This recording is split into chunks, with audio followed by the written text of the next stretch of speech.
Yan lakay, maglalagay tayo ng fertilizer ng palay. Subukan natin kung kaya pa natin. Wala tayong taga video eh. Hindi pumunta si Kasipag. Pero ito titignan natin. Yan lakay, maglalagay kami ng fertilizer sa palay. Tignan mo, iba na kulay. Kaya kailangan ng fertilizer. Ayan yung kapatid ko. Kasi yung papa ko at saka yung kapatid ko, isa may sakit. Kaya may siguro may ano ang Diyos, Panginoon na kaya ako pinauwi para tumulong maglagay ng fertilizer. Ito, fertilizer. Ayan yung kapatid ko maglalagay. Baka ito ang plano ng Panginoon kaya ako pinauwi. O ayan, maglalagay siya ng fertilizer. Tapos na namin sa kabila doon sa bandaron, sa taniman namin doon sa likod ng mga saging na yan tsaka punong kahoy na yan, tabi ng kalsada. Tapos ito naman kapatid ko naglalagay. Pabibideo rin tayo kay Kasipag.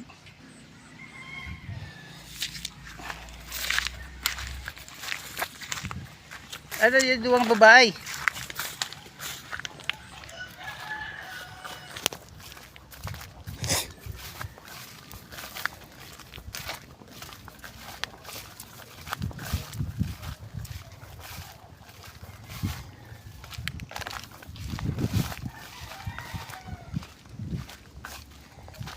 Napandak ni Daya yung duwang babae? Ay, awa na rin.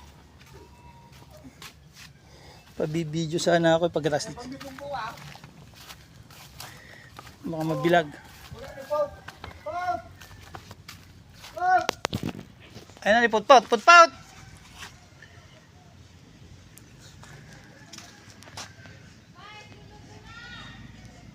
Ano daw? Ay, pagkatapos na lang. Ito ang lalagyan ko naman ng fertilizer ngayon. Lalagyan ko mamaya. Unahin muna natin dito sa kabila. O ayan lakay, lalagyan namin ng fertilizer.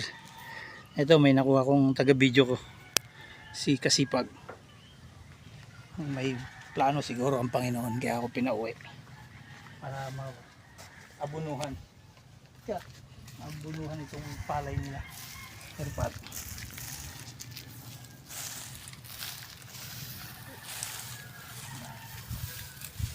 Yan lang ang pagkabunto.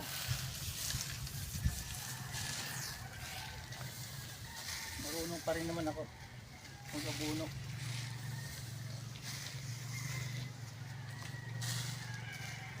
Kaya yan lang natin.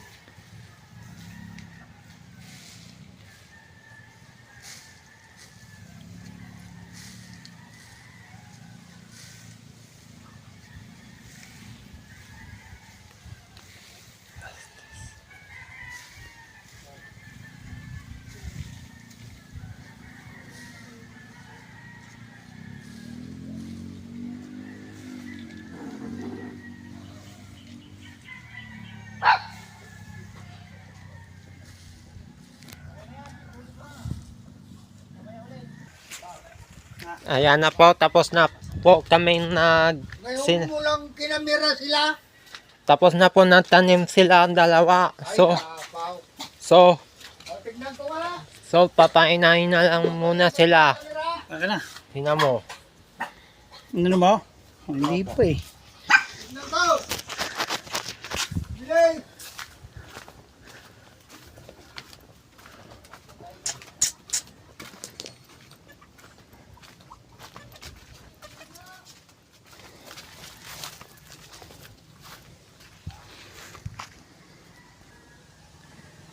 Tapos na kami naglagay ng fertilizer.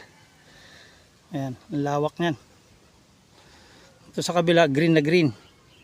Sa kumpare ko yan. Ito hindi pa kasi ngayon pa lang nakatikim ng fertilizer. Kasi nagkasakit sila kaya hindi nilalagyan. Eh siguro may plano ang Panginoong Diyos kaya ako pinagbakasyon para makatulong. Tapos ito kasi sa amin din yan. hanggang doon sa puno ng kahoy na yon sa taas. Nalagyan na nila bago sila nagkasakit. Ito, hindi. Tapos yun nandun sa bukid. Mamayang hapon doon sa tabing ilog, lalagyan pa namin. O yan lakay, God bless, ingat-ingat kayo lagi.